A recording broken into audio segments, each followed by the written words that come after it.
أهلا بيك.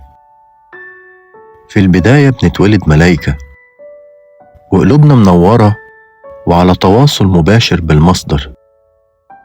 بنضحك من غير سبب ونبكي من غير خجل ونحب من غير شروط.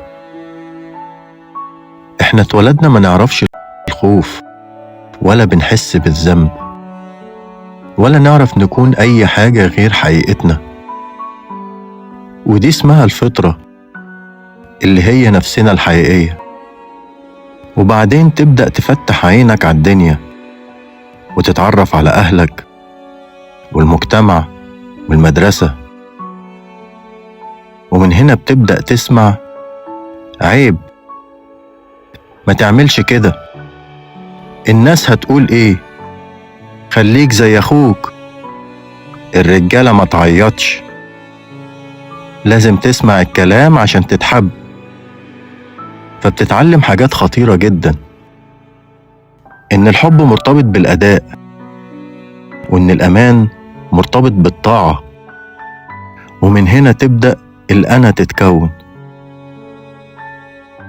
الأنا هي الشخصية الدنيوية، القناع اللي بنلبسه عشان نتقبل، والدور اللي بنلعبه عشان نتحب، والشخصية اللي بنبنيها عشان نتعايش.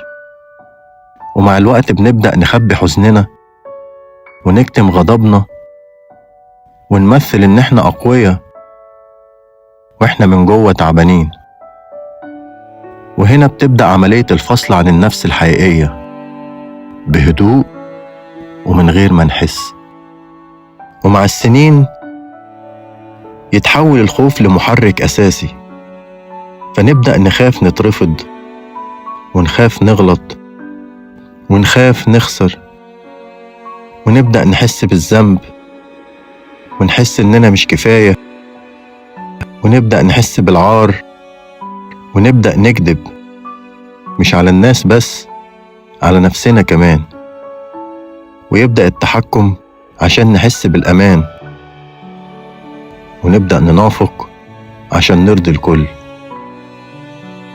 والأفكار السلبية تبقى أسلوب حياة، فالقلب يتقل والروح تتعب، وتحس إنك مش مبسوط ومش فاهم ليه رغم إن كل حاجة تمام.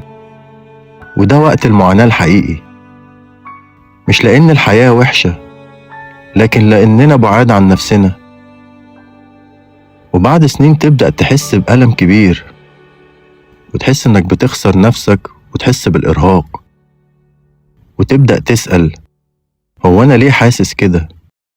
هو ده أنا بجد؟ هو الحياة المفروض تبقى تقيلة كده؟ ومن هنا بتبدأ الصحوة أو الوعي.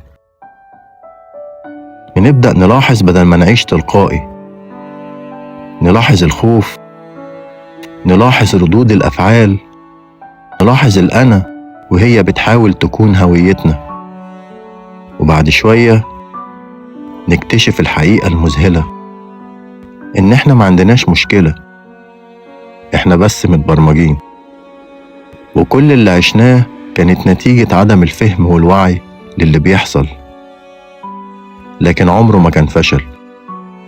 فيبدأ التعاطف بدل القسوة، والفهم بدل اللوم، وتبدأ رحلة الوعي، ونسمح للمشاعر تطلع، ونفك الكبت، ونواجه الجروح القديمة، ونسامح، ونهدي أعصابنا ومخنا، ونرجع نحس من تاني.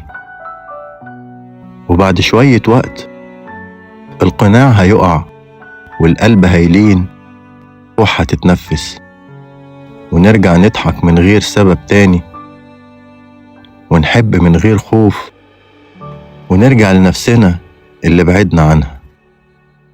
ونكتشف أعظم حقيقة، إن الوعي مش إنك تبقى شخص جديد، الوعي إنك ترجع للشخص اللي كنت عليه قبل ما الدنيا تخوفك. وده معنى التحرر الحقيقي، إننا بنتولد أحرار والدنيا تبرمجنا، ونصحى ونتحرر تاني، فنرجع لنفسنا بوعي أعمق وقلب أقوى. دلوقتي ما تنساش تتنفس وتضحك، وافتكر إن وسط كل الأصوات في صوت واحد،